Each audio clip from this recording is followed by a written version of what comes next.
As a deer longs for flowing streams, so my soul longs for you, O God. My soul thirsts for God, for the living God.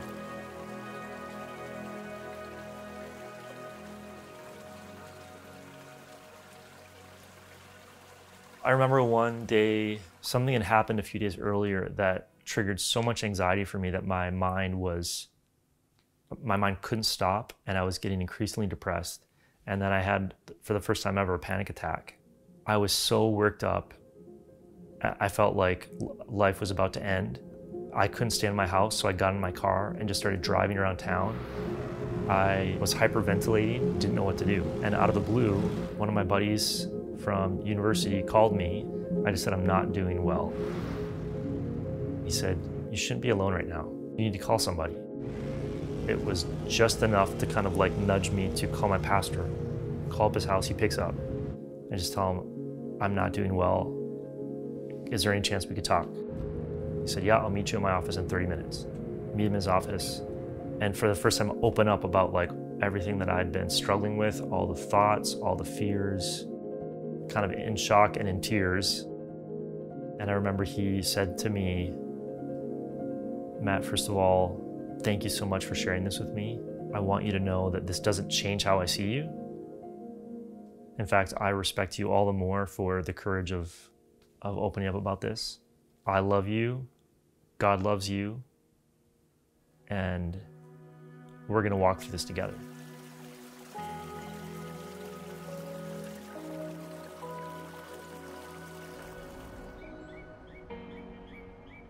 Why is mental health important? It's important because it causes enormous suffering, because it cuts to the very heart of our experience of being human beings. I, as a Christian, would say that it cuts to the very heart of our experience of being human in relationship with God. It's at the heart of our faith. It's at the heart of who we are as human creatures. And we need to get a much better understanding of that across the divisions between church and healthcare and wider society. I believe God is concerned about us as whole beings. He's not just concerned about our spiritual health. God's concerned about our spiritual, mental, emotional, psychological, cultural, family life, economic life. God is concerned about all of it. And quite frankly, Jesus came because God is concerned about all of it. And quite frankly, Jesus' mission has to do with wellness in all of those areas. The church is made up of people, and people and their experiences of suffering matter to God. And so when we think about why mental health issues should matter to Christians and to the church, it's because people and people's suffering should matter to the church, and because it matters to God. And ideally, like if I take it a bit further, I want to think about how the church is called to be a place that is healing, that extends love and compassion to essentially the whole earth, where we are taking care of one another, where we are being the hands and the feet of God. And I don't think that that stops at some of the issues that we're comfortable talking about. I think that extends to the things that feel uncomfortable and that are foreign and maybe even invisible to many of us. So it's my hope that the church could actually be on the leading edge of caring for people, particularly with mental health issues and mental illness, because I think it is that close to the heart of God that people's suffering is not alone and is felt and seen and healed in community. I have generalized anxiety disorder, and I also struggle with something called obsessional OCD, which is a lot of obsessional thinking without the compulsive behaviors that go along with it. I first remember feeling extreme anxiety back in junior high school, which was largely the result of a lot of teasing and bullying. And so going to school, I was constantly on high alert. A few years later in university was the first time when my anxiety got so high that I began to believe my life was going to sooner or later fall apart. My friends would abandon me, my family would reject me. You know, it was a lot of projecting into the future and imagining these scenarios and not realizing it's just mental images that I'm coming up with. It's not reality, it's just this flood of the worst possible case scenarios of the future, feeling like they're already here and they're real. I just remember one day, like, I was sitting in the library at, one of those study carols, and just so overwhelmed with everything that was going on that all I could do was put my head down and my arms over my head and silently cry, because there was just no emotional outlet. My sister was at school, and I remember seeing her that afternoon, and even my own sister, like, I couldn't open up about my feelings or thoughts. I just had to shove it down and keep it quiet because I felt so much shame, and I couldn't let somebody else into that world.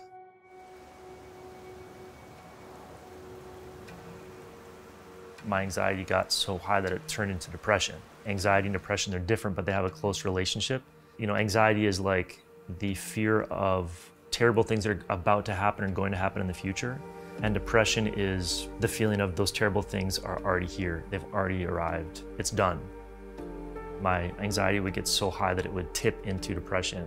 And that's happened many times throughout my adult life, going back into like a dip of depression and not knowing what to do with it, and kind of functioning somewhat, and then eventually it just kind of goes away, and oh yay, I'm better, and then hopefully that never happens again. But it wasn't until recently a number of things changed at work that increased my stress so much that I remember one day I was standing in my office, and it was like my brain was just going like crazy. Your mind's eye is just spinning out of control, and my brain just said enough. My brain just powered down. I could not think anymore. I could not try and project plan anymore, prioritize anymore. In fact, for the next 2 weeks, if I started to try and think about a task list, would instantly get a headache. Because of that, and through the help of a few of my colleagues and friends who encouraged me to take time off, I took time off work. That was when I first connected with a psychologist who first put a name to what was going on in my body and my mind. And she finally, in one session, listening to me tell my story and listening to how I think, described both the diagnosis and mirrored back to me the way that my patterns of thinking had been going on for years. It was huge. It was both scary, but I think much more than that, a relief, because somebody didn't just understand. They were describing the way that I have always thought in language I could have never come up with. I could have never put words to it like she did. There's a reason for this. There's an explanation for it. And there's actually a path to learning how to not let this ruin your life.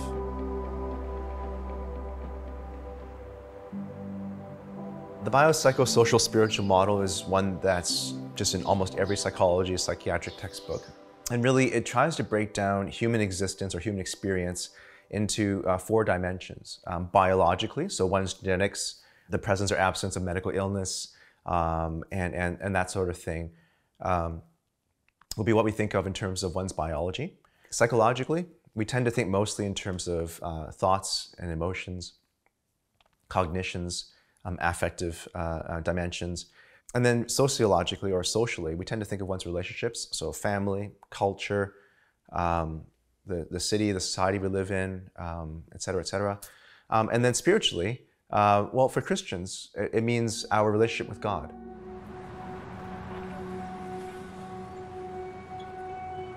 Christians experience mental illnesses in the same way that Christians experience heart failure, kidney failure, broken bones. Our minds are a part of our bodies. There's a physiological reality impacting your mind.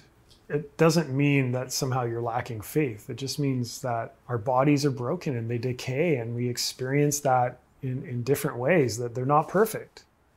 Whatever mental illness someone may have, it's not a reflection of their faith. I've met profoundly faithful Christians who are wrestling through acute mental health issues, and it's the hand they were dealt. It's part of their physiology. And we pray for healing, absolutely. I'm going to pray for that in hope with them.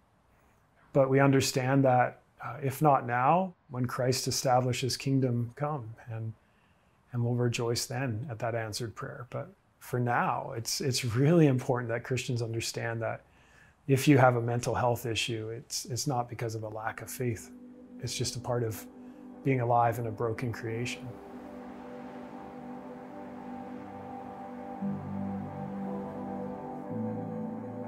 For a large season of my life, my relationship with God was probably characterized by my need for God to rescue me from the darkness. Wondering, is he real? Is any of this real? Will he ever actually rescue me? And then on occasion, hearing his voice, some kind of light breaking in.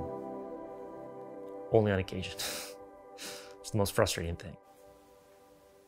As I've learned more about how my mind works and about mental health, it's probably made my relationship with God more complicated in some ways. When you start to question your own mind's interpretation of reality, realizing my mind has been like playing games on me, my mind has been construing reality in these negative ways. Well, all of a sudden, what about all the good things that I believed about God and felt about God, or the things that I interpreted as God? How do I know that those things are real? How can I have certainty? One of the things that I think contributed to part of my obsessional thinking being about faith is going to a school that had a culture where it was like faith is about being absolutely certain what you believe in and going out and preaching it to everybody else. And it instilled in me this fear of, if I have a doubt, I'm not an authentic believer. I'm not a true Christian. And so part of the obsessional thinking has been about constantly scanning for signs that I'm not a true Christian, that I don't truly believe in God, that I'm somehow a heretic or a non-believer, or whatever you want to call it, that I'm bad. I think dealing with this condition has changed the nature of faith for me. Faith is not primarily about being certain of my beliefs. Faith is primarily about opening up my heart, that deepest part of your soul, to the possibility of God, and refusing to close off that place in your heart, and waiting for God there. And at times experiencing him enough that you realize he is there. He is there.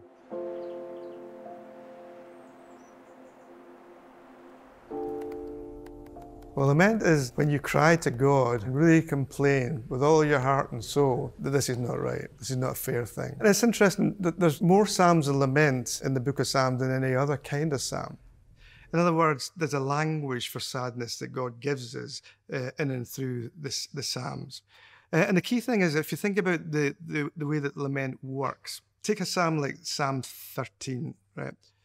It begins with a big outburst of anger and frustration. God seems to have broken the covenant. God seems not to have done what's happened. This person's been damaged. The enemy seems to be worse. It's really very, very, very powerful sometimes. But then in most of the Psalms, not all of the Psalms, you come to a middle section where something seems to have changed. The psalmist sees things from a different angle and recognizes God's unending love in the midst of this situation. The situation is not transformed, but hope is introduced. And then the psalmist can go on and praise. Now, not all lament psalms run like that. Some of them run like Psalm 88 ends, "Darkness is my only companion," full stop. And you think, wow, that's pretty dark.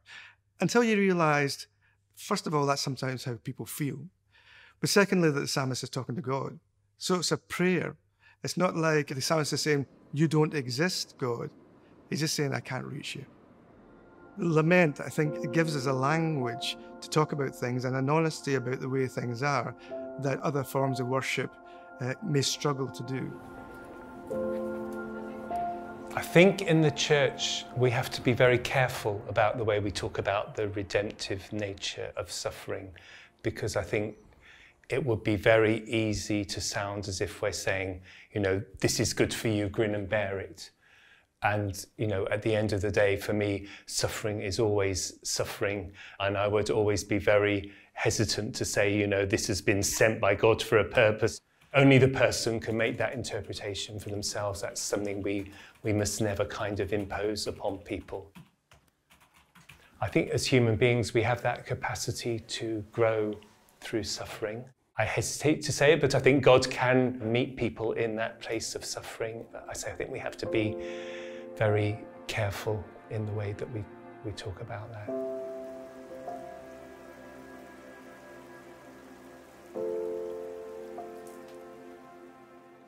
One of the forms of managing anxiety and depression is cognitive behavioral therapy.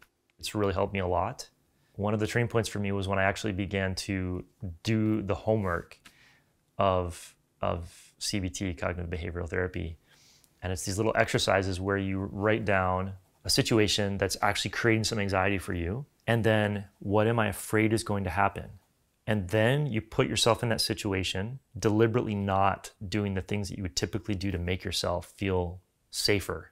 And then afterwards, you write down what actually happened. And I remember the first couple times that I did that, put that into practice, and looked on the sheet of paper and saw for the first time, oh my gosh, this felt extremely true in the moment.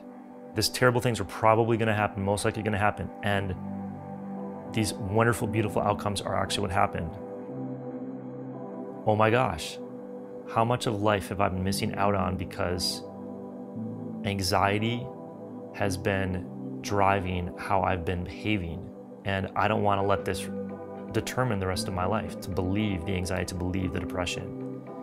And to see how much my mind had been keeping me in this little box and realizing that I don't have to stay in that box. Not that it's easy, but there's actually a path out of this, this box, this alley that I've backed myself into.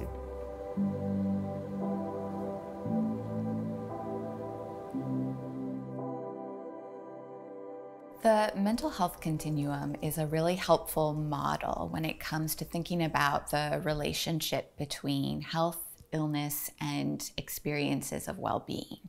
So I think a lot of us often envision the relationship between mental health and mental illness as existing on a spectrum where you have total health on one end and severe mental illness on the other.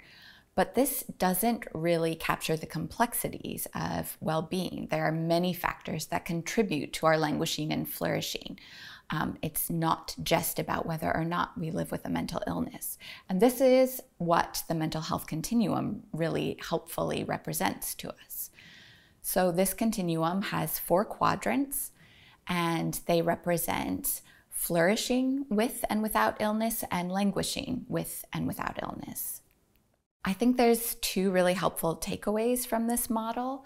The first is it reminds us that we will all experience seasons of languishing and flourishing because our mental health is actually dynamic. And I think the other helpful point is that it reminds us we're all on the continuum together.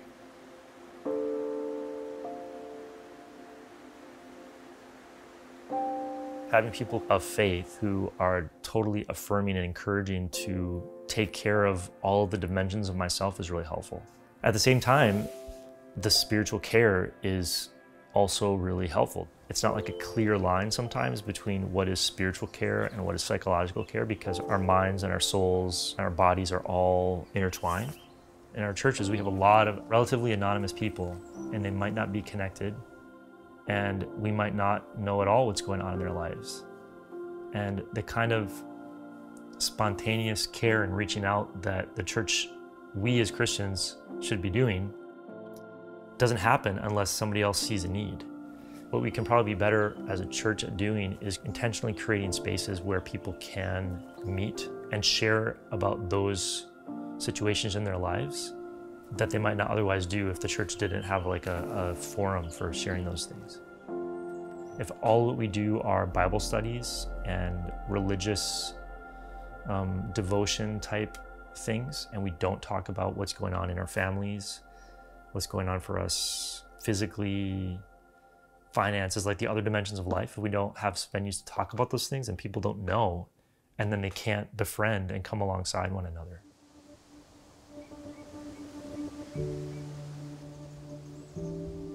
I thought of the story, they call her the hemorrhaging woman, who approached Jesus through this big, massive crowd of people, and he suddenly feels this power go out from him. And she didn't pull herself up by her own bootstraps, so to speak. She had been trying really hard for a really long time to find healing, to find relief, to find care, and things had only gotten worse. And that's what it feels like, and has felt like a lot of the time, is you talk to a doctor, you talk to a psychologist, you talk to a counselor, you pray with your pastor, and things keep cycling. She didn't give up.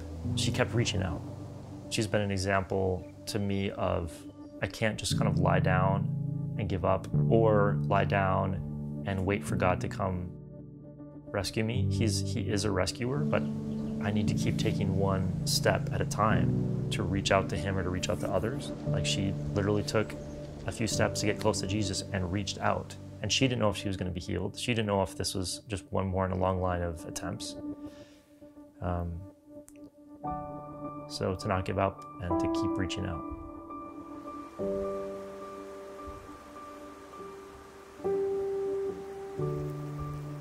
As a deer longs for flowing streams, so my soul longs for you, O God. My soul thirsts for God, for the living God.